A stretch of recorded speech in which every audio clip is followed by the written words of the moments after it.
বিসমিল্লাহির রহমানির রহিম। ভাই ও বোনেরা, যে যেখান থেকে আমাকে দেখছেন এবং শুনছেন, আপনাদের সবাইকে আমার সালাম, আসসালামু আলাইকুম। আশা করি আপনারা ভালো আছেন, আমিও ভালো আছি। UK property gossip by Tasmina YouTube চ্যানেলের পক্ষ থেকে জানাই শুভেচ্ছা। আজ আবারও এলাম দ্বিতীয় ভিডিওতে। তো ছোট্ট একটি ভিডিও করব। এখন যে কথাটি বলতে চাচ্ছি সেটা হলো যে ভারত শেখ হাসিনাকে বাংলাদেশে প্রত্যর্পণ করাতে আগ্রহী কিনা, কিংবা তারা প্রত্যর্পণ করাবেন কিনা, এই বিষয়টি নিয়ে একটু কথা বলতে চাচ্ছি।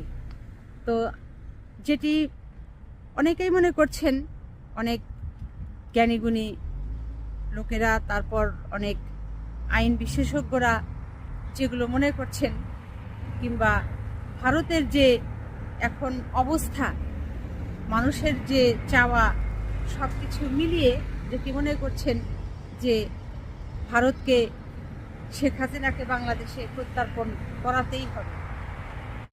আবার শেখ হাসিনাকে ভারত থেকে বাংলাদেশে প্রত্যর্পণ ভারত সরকার নাও করাতে পারে, এরকমটাও আবার অনেকেই মনে করেন।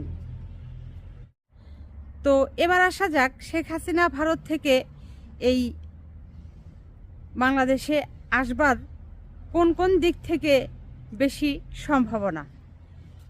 এক হচ্ছে যে শেখ হাসিনা ভারতে থাকার কারণে ভারতের অনেক নাগরিকরা, অনেক রাজনৈতিক দলের নেতারা অসন্তোষ প্রকাশ করছেন। এটি আপনারা সবাই জানেন যে বাংলাদেশের পাশেই হচ্ছে কলিকাতা, সেখানে ব্যবসায় ধস নেমেছে। সেখানকার গাড়ির যে ব্যবসা, সেটিতে ধস নেমেছে। দিনে যেখানে আগে 3 থেকে 5 হাজার যাত্রী যাতায়াত করত, এখন 24 ঘন্টায় দেখা গেছে যে সেখানে 150 যাত্রীও হয় না। তো এই যে পরিবহন যে ব্যবসা আছে, এটি একেবারেই মার খেয়ে গেছে। গাড়ির যন্ত্রাংশে বলতে পারেন কলকবজায় লাল মোর্চা ধরে গেছে। তারপর যে হোটেলের ব্যবসা, একেবারেই নাস্তানাবুদ অবস্থা। পর্যটক নেই, কারা খাবে? হোটেলের ব্যবসাও, খাবারের ব্যবসাও শেষ। তারপর আবাসিক হোটেলের যে ব্যবসা ছিল, সেটাও শেষ। কে ঘুমাবে ওই হোটেলে গিয়ে? মানে বড় বড় হোটেল ব্যবসায়ীদের বলতে পারেন মাথায় হাত। তারা এই 10 তলা 5 তলা, কেউ 20 তলা বিল্ডিং ভাড়া নিয়েছে, নিয়ে হোটেলের ব্যবসা চালাতো। যেহেতু পর্যটক নেই, হোটেলগুলো একেবারে শূন্য, খালি। এরপর আসেন মার্কেটের ব্যবসা তো একেবারে ব্যবসায়ীদের মাথায় হাত। তারা পথে বসে কান্না করছে। সন্ধ্যার পর যে এলাকা মানুষে জমজমাট থাকতো, সে এলাকায় মানে 1 ঘন্টা তাকিয়ে থাকলে হয়তো একজন লোক দেখা যায়। এইরকম সন্ধ্যার পর ওই কলিকাতার রাস্তাগুলোতে শুনশান নীরবতা, শুধুমাত্র বাংলাদেশিদের কারণে। আজ সেখানে শুধু হাহাকার আর হাহাকার। মানে সব ব্যবসায়ী ধ্বংসের শেষ প্রান্তে। এরপর হচ্ছে, আপনারা জানেন যে ভারত থেকে অনেক পণ্য, বিশেষ করে খাবারের পণ্য, খাবার সামগ্রী বাংলাদেশে আসতো। আলু, পেঁয়াজ, রসুন আর অন্যান্য অনেক কিছু আছে, মশলা ইত্যাদি ইত্যাদি। তো এখন দেখা গেছে যে ভারত থেকে সেগুলোও এখন কিছুই আসছে না। এই যে বর্ডারে পেঁয়াজগুলো, আলুগুলো পচে একেবারে শেষ, নাস্তানাবুদ। বর্ডার এলাকায় মাঝখানে যাওয়া যেত না, শুধু গন্ধ আর গন্ধ। সব পণ্য পচে গলে বিনাশ। এই যে মানে ব্যবসায়ীদের আর্থিক ক্ষতি, ধস, লস, এটি তো তারা কোনোভাবেই মেনে নিতে পারছে না।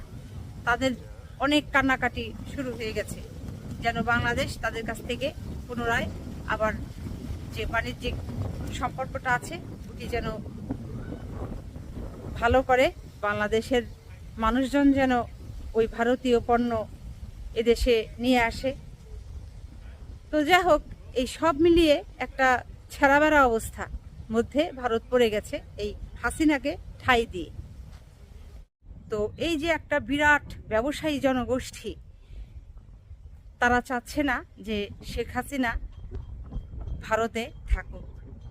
সে কোথায় যাবে তারা জানে না, তারা শুধু এতটুকু জানে যে তিনি ভারতে থাকবেন না।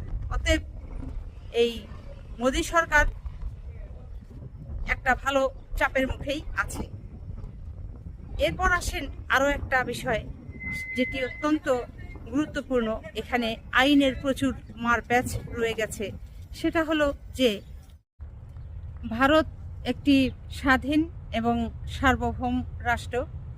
তো আন্তর্জাতিক অনেক নীতিমালা আছে, আইন কানুন আছে, সেগুলোর বাহিরে ভারত নয়।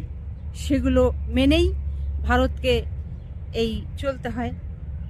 তো সেক্ষেত্রে যেহেতু শেখ হাসিনা ভারতে পালিয়েছে বাংলাদেশে গণহত্যা করে, তিনি একজন গণহত্যাকারী।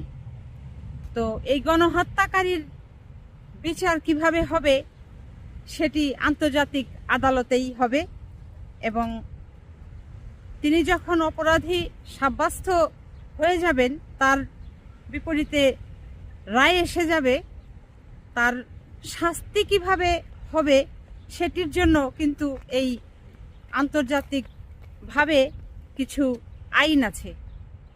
সেই আইনে স্পষ্ট বলা আছে যে সেই অপরাধী যেখানেই থাকুক, সেই দেশকে তার নিজ দেশে, অপরাধীর নিজ দেশে ফেরত পাঠাতে হবে।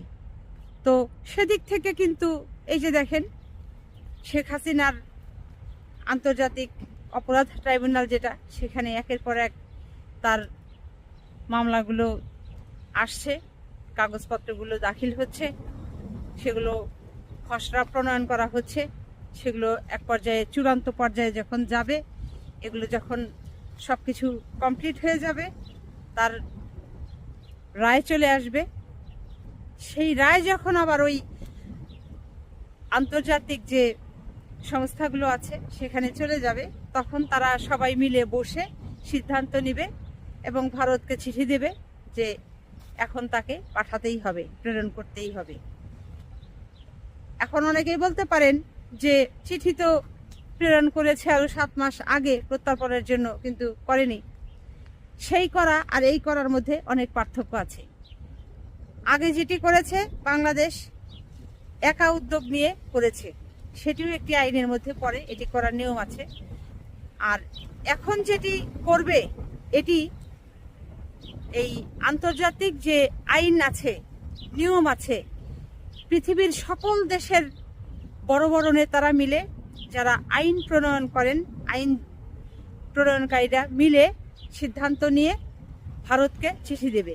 এবং সেটি যদি ভারত অমান্য করে, নিশ্চয়ই অমান্য করবে না, যেহেতু ভারত এই আইন শৃঙ্খলার মান্যকারী একটি দেশ, এবং এই সমস্ত আইন মান্যকারী দেশগুলোর, সংস্থাগুলোর এই দেশটি একটি সদস্য। সেই সদস্য দেশ হিসাবে অবশ্যই আইনের প্রতি শ্রদ্ধাশীল হয়ে সম্মান রেখেই শেখ হাসিনাকে বাংলাদেশে প্রত্যর্পণ করাতে মানে বাধ্য হয়ে যাবে, পাঠাতে তারা মানে সক্ষম হবে। আর শেখ হাসিনাও ভারত ছাড়তে বাধ্য হবে, বাংলাদেশে এসে তাকে শাস্তিটা মেনে নিতে হবে। এই হচ্ছে আসলে মূল কথা। দিন যত যাচ্ছে শেখ হাসিনার অবস্থা কিন্তু কোথায় গিয়ে পৌঁছাচ্ছে, আপনারা সেটি হয়তো অনুভব করতে পারছেন, আর শেখ হাসিনাও হয়তো সেটি টের পেয়ে গেছে। শুধু শেখ হাসিনাই নয়, এই বাংলাদেশের যে গণহত্যা ঘটেছে, এই গণহত্যার সাথে শেখ পরিবারের অন্যান্য সদস্যরাও যদি সম্পৃক্ত থেকে থাকে, তাদের সম্পৃক্ততা যদি পাওয়া যায় প্রমাণ সহকারে, তাহলে শেখ পরিবারের কেউই কিন্তু এই অপরাধ জগৎ থেকে শাস্তিমুক্ত হবে না। সকলকেই বিচারের আওতায় আনা হবে, সকলকেই শাস্তি নিতে হবে। তো সব মিলিয়ে বুঝতেই পারছেন যে শেখ পরিবারের আগামীর জীবনটা কতটা অন্ধকারাচ্ছন্ন। আর এজন্য দায়ী তারা নিজেই। যেভাবে বাংলাদেশে গত 15-16 বছর দেশের সম্পদ লুটপাট করেছে, শুধু তাই নয়, শুধু যদি দেশের অর্থ সম্পদ খেয়ে তারা লুটপাট করে তারা চুপচাপ থাকতো তাহলেও কথা ছিল। যেটি করেছে গণহত্যা, গণহত্যার পর যেটি বাংলাদেশের মানুষ করেছে আন্দোলন, আন্দোলনের পর যেটি তারা করেছে অভ্যুত্থান, এবং অভ্যুত্থানের পর যেটি ঘটেছে বাংলাদেশে বিপ্লব। এই বিপ্লব কোনো দেশে মানে স্বাধীনতার পর হয়তো কোনো দেশে বিপ্লবই হয়নি। কোনো দেশে হয়তো 100 বছরে একবার বিপ্লব হয়েছে, 200 বছরে একবার বিপ্লব হয়েছে, ইতিহাসে এরকম দেখা যায়। কিন্তু এই বাংলাদেশের ইতিহাসে স্বাধীনতার পর এই প্রথম এই বিপ্লব ঘটেছে। গণহত্যা করে শেষ পর্যন্ত শেখ পরিবারের সবাই পালিয়েছে। শুধু তাই নয়, যে দল ক্ষমতায় ছিল সেই দলের সবাই একেবারে মাথা থেকে পা পর্যন্ত যত নেতাকর্মী সমর্থকরা আছে সব পলাতক।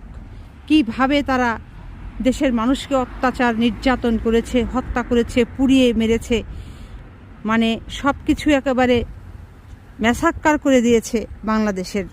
এই হচ্ছে শেখ হাসিনা, শেখ পরিবারের সদস্যরা এবং আওয়ামী লীগের